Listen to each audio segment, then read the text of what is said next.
Hi friends, welcome to Ekkalas kitchen. ఈరోజు chicken korma చేస్తున్నామండి. First pan stove on చేసుకుని పెనం పెట్టుకోవాలి.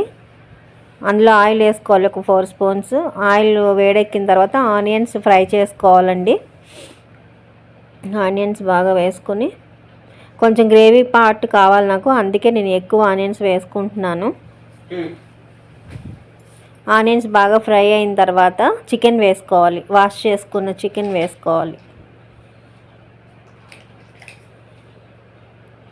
చికెన్ బాగా మగ్గాలండి. ఆనియన్స్లో చికెన్లో ఉన్న నీళ్ళు వస్తున్నాయి కదా, వేయించినప్పుడు ఆ వాటర్ అంతా ఇంకిపోయేంత వరకు చికెన్ని బాగా ఫ్రై చేయాలి.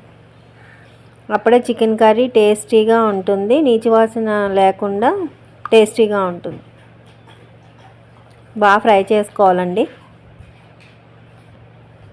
ఇప్పుడు మసాలా రెడీ చేసుకుందాం. దానికి కావాల్సిన వచ్చి అల్లం, వెల్లుల్లి, కొబ్బరి, ఇలాచి, లవంగాలు, చెక్క.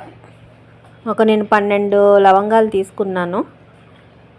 కొబ్బరి ఏంటంటే దీనికి గ్రేవీ కావాలి కాబట్టి కొబ్బరి అని తీసుకుంటున్నాను. మీకు కొబ్బరి ఇష్టం లేదంటే స్కిప్ చేయొచ్చు. దీని ప్లేస్లో గసగసాలు కూడా వేసుకోవచ్చండి. కూర్మా టేస్టీగా ఉంటుంది. ఇవన్నీ మిక్సీ జార్లో తీసుకుని మిక్సీ పట్టుకోవాలి. దీంట్లో ధనియాలు ఉంటే వేసుకోవచ్చు, లేదంటే ధనియాల పొడి అయినా వేసుకోవచ్చండి. 1 స్పూన్ ధనియాల పొడి వేసుకుంటున్నాను. ఇది మిక్సీ పట్టుకోవాలి మెత్తగా.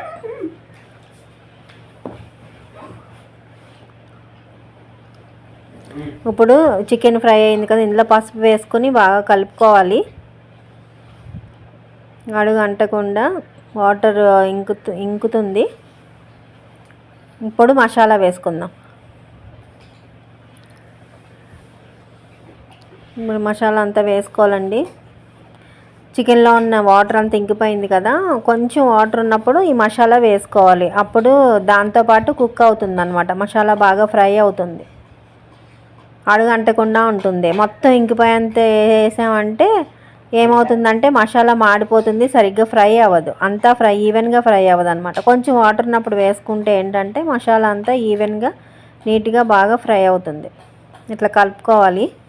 మసాలా వేసిన తర్వాత కొద్దిసేపు సిమ్లో పెట్టి మూత పెట్టేసుకోవాలండి, మసాలా ఫ్రై అయ్యేంత వరకు. ఇప్పుడు తగినంత సాల్ట్ వేసుకోవాలి. తగినంత మిరప్పొడి కూడా వేసుకోవాలి. కారం బాగా కలుపుకోవాలి ఒకసారి.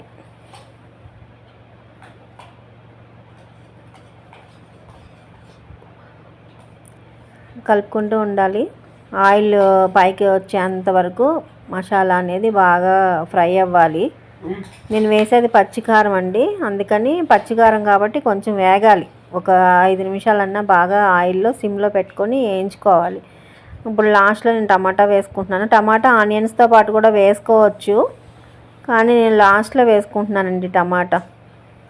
ఇది కూడా వేగిన తర్వాత టమాటా కూడా బాగా ఫ్రై ఆయిల్ తేలిన తర్వాత మనకి కావాల్సిన వాటర్ వేసుకోవాలి.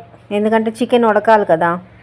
మీరు కావాలంటే అట్లే సిమ్లో పెట్టేసుకుంటే ఫ్రై అయిపోతుంది, అట్లయినా చేసుకోవచ్చు. లేదు నాకు గ్రేవీ కావాలి అనుకుంటే కనుక ఇట్లా వాటర్ వేసుకొని ఉడకబెట్టుకోవాలి. మనకి ఎంత గ్రేవీ కావాలి, కూర్మా కావాలా, కొంచెం గ్రేవీ ఉంటే చాలా అనేది మనం వేసుకునే వాటర్ని బట్టి ఉంటుందన్నమాట. లాస్ట్లో నేను కొంచెం కొత్తిమీర, కరివేపాకు 2 వేస్తున్నానండి. వేసుకుని ఒకసారి కలుపుకొని ఒక 5 నిమిషాలు మూత పెట్టుకోవాలి. ఈ కర్రీ చాలా బాగుంటుందండి. వెజిటేబుల్ బిర్యానీ చేసుకుంటాం కదా, అలాంటప్పుడు బగారా రైస్లోకి, పలావ్ రైస్లోకి, టమాటా రైస్లోకి, రోటీ, చపాతీ, పుల్కా, అలాగే అన్నంలో కూడా చాలా టేస్టీగా ఉంటుందండి. మీరు తప్పనిసరిగా ట్రై చేయండి. ఇప్పుడు నేను వేసాను కదా హోమ్మేడ్ గరం మసాలా అండి. మనం ఇంట్లో గరం మసాలా ఏమన్నా ఉంటే కనుక లాస్ట్లో కొంచెం 1 స్పూన్ వేసుకుంటే గుమగుమలాడే టేస్టీ చికెన్ కర్రీ రెడీ అవుతుంది. చూసారు కదా, ఇట్లా నాకు ఈ మాత్రం కన్సిస్టెన్సీ సరిపోతుందండి.